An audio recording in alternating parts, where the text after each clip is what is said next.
వాడితో పెళ్ళేంటి? నీకేమైనా పిచ్చా? అందరూ కలిసి దాని గొంతు కొద్దాం అనుకుంటున్నారా?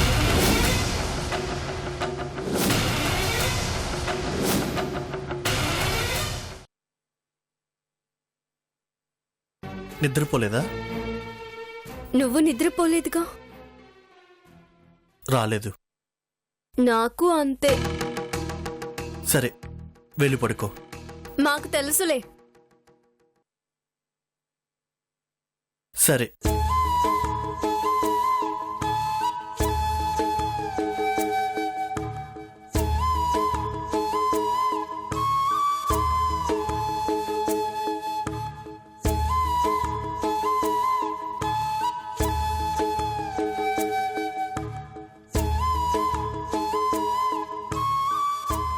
ఎవరు? ఎవరు? అదే నువ్విప్పుడు ఫీల్ అవుతున్నావు కదా. మన గురించి ఆలోచించటం మానేసి ఎవరి గురించి ఆలోచిస్తున్నావే? మంచిదే. ఆ ఎవరో ఎవరా అని చెప్పానుగా, చుట్టాలమ్మాయి అని. చుట్టాలమ్మాయి అంటే ఆ అమ్మాయికి పేరు, ఊరు, అడ్రస్సు ఏవీ ఉండవా? చుట్టాలమ్మాయి అంటే సరిపోతుందా? నీకు కూడా తెలుసు జానకి, చూస్తే గుర్తుపడతావు. పేరేంటి? ఇప్పుడు నీకు ఇవన్నీ అవసరమా? పాపం ఆ అమ్మాయికి అన్యాయం జరుగుతుందని నేను ఫీల్ అవుతుంటే పేరేంటి, ఊరేంటి అని. అసలు ఏంటి ఇదంతా? వెళ్ళి పడుకో. ఏదో ఉంది. అంటే ఏంటి?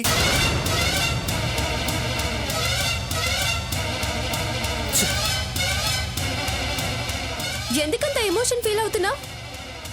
ఈ ప్రపంచంలో నువ్వంతగా ఆలోచించే అనుబంధం నాకు తెలియకుండా ఉండే అవకాశమే లేదు. చూస్తే గుర్తుపడతాను అంటావు, పేరు అడిగితే చెప్పావు. అసలు ఎందుకింత ఇరిటేషన్ గా ఫీల్ అవుతున్నావు? జానకి, ఇప్పుడు నన్నేం అడకు. నాకు చెప్పేంత మూడ్ లేదు. చాలా కోపంగా ఉంది. ఎవరి మీద? నా మీద? ఈ పెళ్లి సెట్ చేసిన పెద్దవాళ్ళ మీద, అందరి మీద. అది కాదు విజయ్.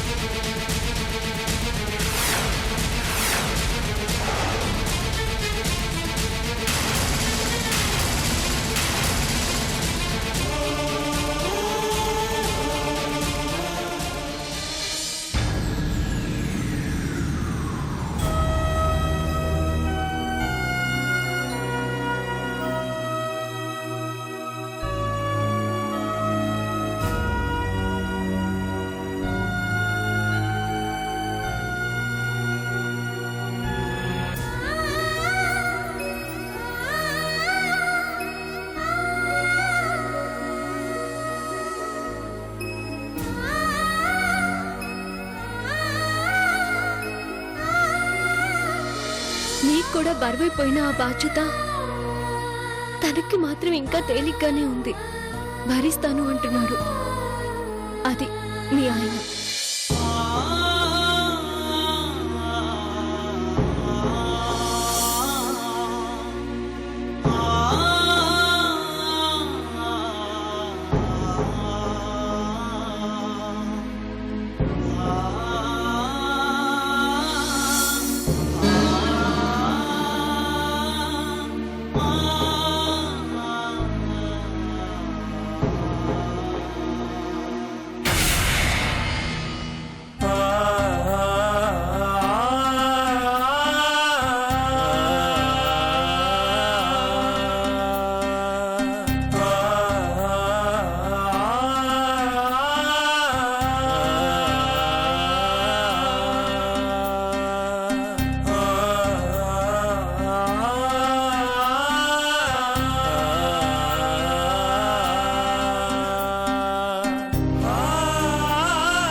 రాస్తున్నావు? ఉత్తరం. ఎవరికి? నాకే. నీకు నువ్వు ఉత్తరం రాసుకోవటం ఏంటి? విచిత్రంగా ఉంది కదూ. చిన్నప్పుడు మా అమ్మ చెప్పింది. ఏమని? వైశాలి, బాధ తగ్గాలంటే పంచుకోవాలి. కొన్ని పంచుకోలేని బాధలుంటాయి, ఎవరితోనూ చెప్పుకోలేనివి. అలాంటి బాధ తగ్గాలంటే ఏం చేయాలి? నేను నాతోనే పంచుకోవాలి. ఎలా? ఇలా. ఇది మా అమ్మ చెప్పిన చిట్కా.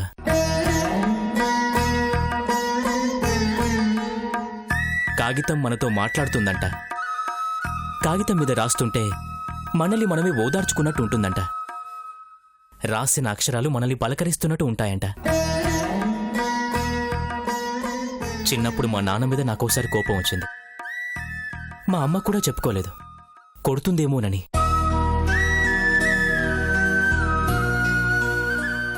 అప్పుడు అమ్మ చెప్పిన చిట్కా గుర్తొచ్చి నా బాధనంతా నాన్న మీదున్న కోపాన్ని రాశాను. ఉత్తరం రాయటం పూర్తయ్యేసరికి మా నాన్న మీదున్న కోపం పూర్తిగా పోయింది. ఆ తర్వాత మళ్ళీ నాకెప్పుడూ అవసరం రాలేదు. మళ్ళీ ఇప్పుడొచ్చింది. బాధలు ఇలా కూడా తగ్గుతాయా? నాతో కూడా చెప్పుకోలేని బాధలు నీకొన్నుంటాయి. ట్రై చేసి చూడు, ఖచ్చితంగా తగ్గుతుంది.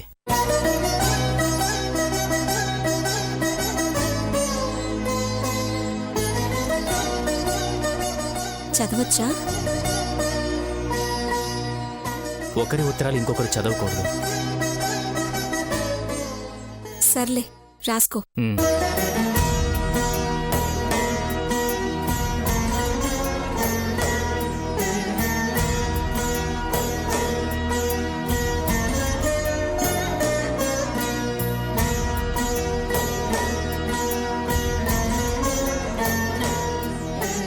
పట్టాభికి పట్టాభి రాయినది. నేను చేసింది తప్పో ఒప్పో తెలియటం లేదు. వైశాలి జీవితాన్ని నేను బాగు చేశానా, నాశనం చేశానా?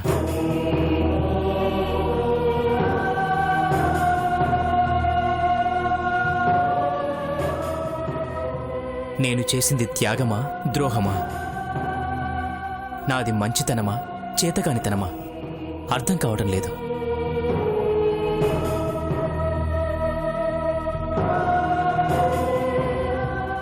ఈ నా బాధని ఎవరితో పంచుకోవాలో తెలియక నాతో నేనే పంచుకుంటున్నాను. కానీ వైశాలి జీవితం బావుండాలి. ఏం చెయ్యాలో అర్థం కావటం లేదు. కానీ ఏదో ఒకటి చెయ్యాలి. చేస్తాను.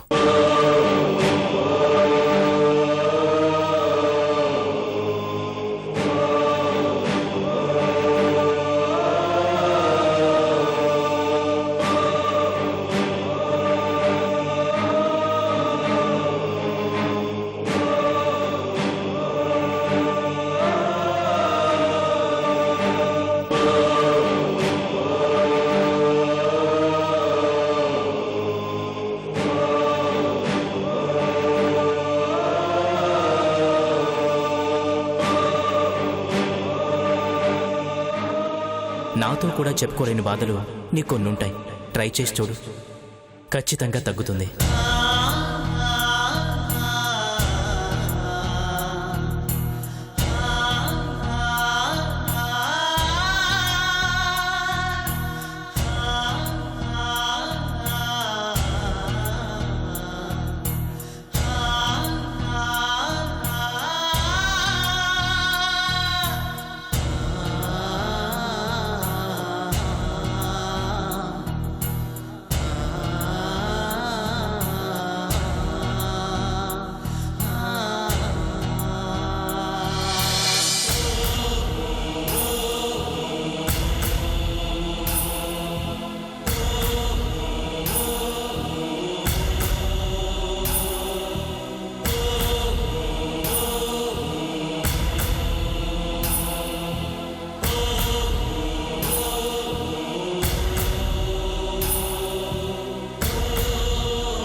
వైశాలి వ్రాయునది ఎవరికీ చెప్పుకోలేని బాధ. ఎలా తగ్గుతుందో నాకు తెలియటం లేదు. అందుకే నాతో నేనే పంచుకుంటున్నాను.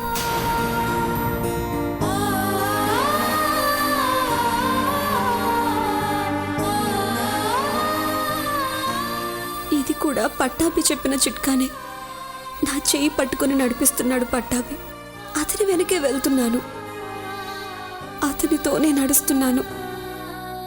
అతనితోనే బ్రతుకుతున్నాను.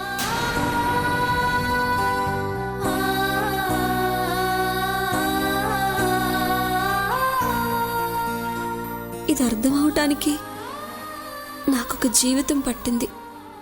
జీవితం అంటే వయసు కాదు. ఇప్పుడు నేను ఏదైతే నష్టపోయానో అది. జానకిని మందలించాను. ఎందుకు? తను చెప్పిన ప్రతి మాట నిజమే.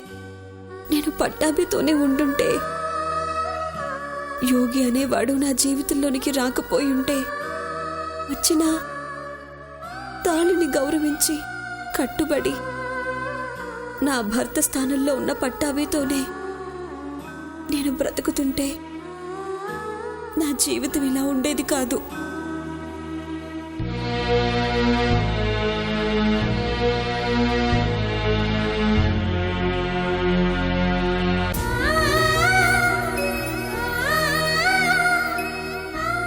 పట్టాభి లాంటి మంచి భర్తని దూరం చేసుకున్నాను. ఇలాంటి భర్త దొరకడం అదృష్టం. కానీ నేను ఆ అదృష్టాన్ని పోగొట్టుకున్నాను.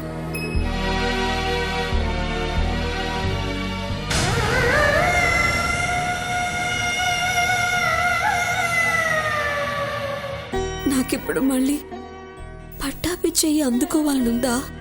మళ్ళీ తన జీవితంలోకి పట్టాభి నన్ను తీసుకుంటే బాగున్నావు అనిపిస్తుంది అని కూడా ఒప్పుకోలేకపోతున్నాను. అది నా పరిస్థితి. నేను సరిగ్గా లేను. నేను సరిగ్గా ఉండాలి అంటే పట్టాభి నాకు కావాలి.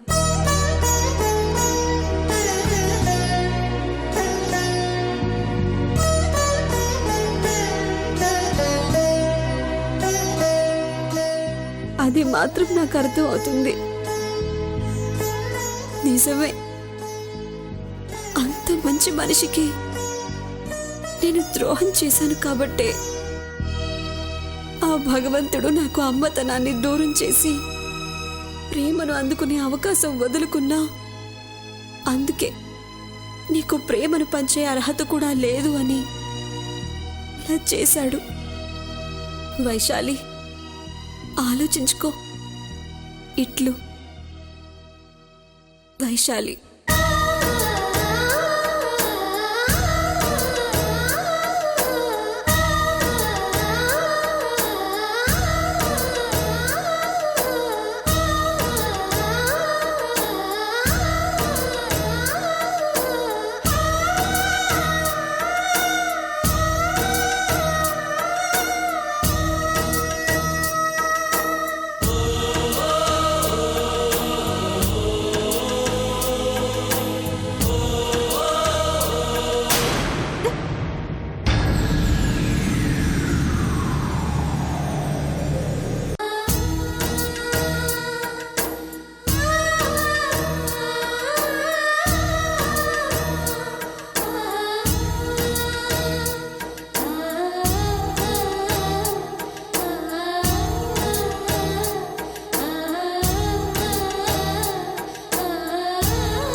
విజయ్,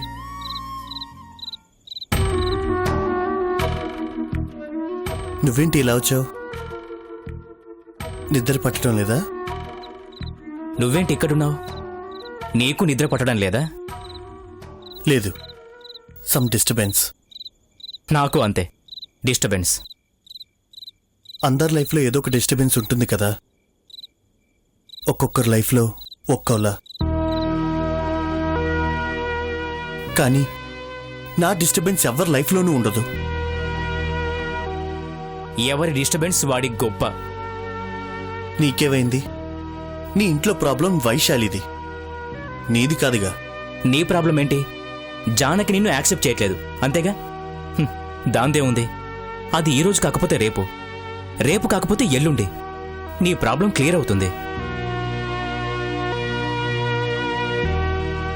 నువ్వేదో నన్ను అన్నావని నేను నిన్నన్నాను. కాస్త ఆవేశం అంతే. హర్ట్ అయి ఉంటే సారీ. అదేం లేదు, విషయం చెప్పు. ఏంటి ప్రాబ్లం? వైశాలి, తన లైఫ్ గురించే. నా ప్రాబ్లం కూడా నువ్వన్నట్టు జానకి కాదు. ఏదో ఒక రోజు తను నన్ను యాక్సెప్ట్ చేస్తుంది. మరి ఇంకేంటి? నందిని.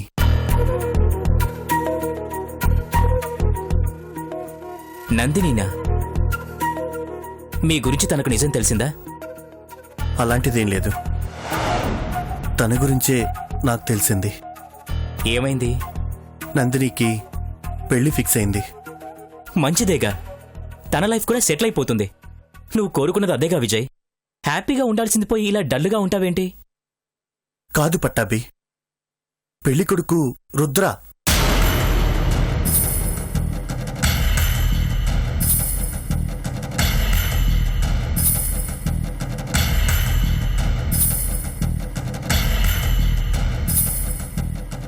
రుద్రానా? వాడు మనిషి కాదు, మృగం. పేరుకి పోలీస్ ఆఫీసర్, కానీ వాడంత క్రిమినల్ ఇంకెవరు ఉండరు. నందిని జీవితం స్పాయిల్ అవుతుంది. ఎలాగే నీ పెళ్ళి ఆపాలి? నేను అందరూ బాగుండాలని పని చేశాను, కానీ నేను చేసిన ఈ పని వల్ల రుద్ర లాంటి క్రిమినల్ నందిని జీవితంలోకి వస్తాడని తెలిస్తే అసలు ఈ పని చేసేవాణ్ణే కాదు. నా వల్లే నందిని జీవితం నాశనం అవుతుందనిపిస్తుంది. తట్టుకోలేకపోతున్నాను. ఈ బాధతో జానకి కళ్ళల్లో కూడా చూడలేకపోతున్నాను. నీకు తెలుసా, ఏంటి? నా జానకి నా కోసం మారిపోయింది. Is it? అవును, తను పాత జానకి కాదు, చాలా మార్పు వచ్చింది. నువ్వు నాకు గడ్డి పెట్టినట్టే వైశాలి జానకి గడ్డి పెట్టింది. దాంతో తనలో మార్పు. కానీ నాకు నందిని విషయం తెలిసిన తర్వాత నాలో ఏదో తెలియని డిస్టర్బెన్స్. జానకితో ఫ్రీగా మూవ్ అవ్వలేకపోతున్నాను. ఒక ఆడదాని జీవితాన్ని నాశనం చేసి ఇంకో ఆడదాన్ని మోసం చేసి మధ్యలో నా సంతోషం చూసుకుంటున్నానన్న ఫీలింగ్.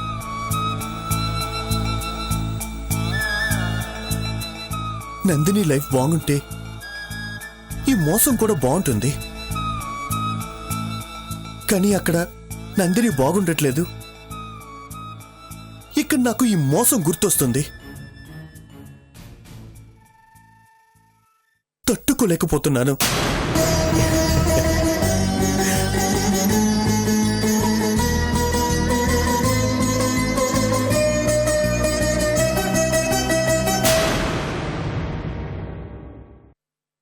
అత్తయ్య, నీకు నా మీద కోపం ఉంటే కొట్టు. నాకు నువ్వు తప్ప ఇంకెవరున్నారు? ఆ మాటకొస్తే నేను తప్ప నీకు ఎవరూ లేరు.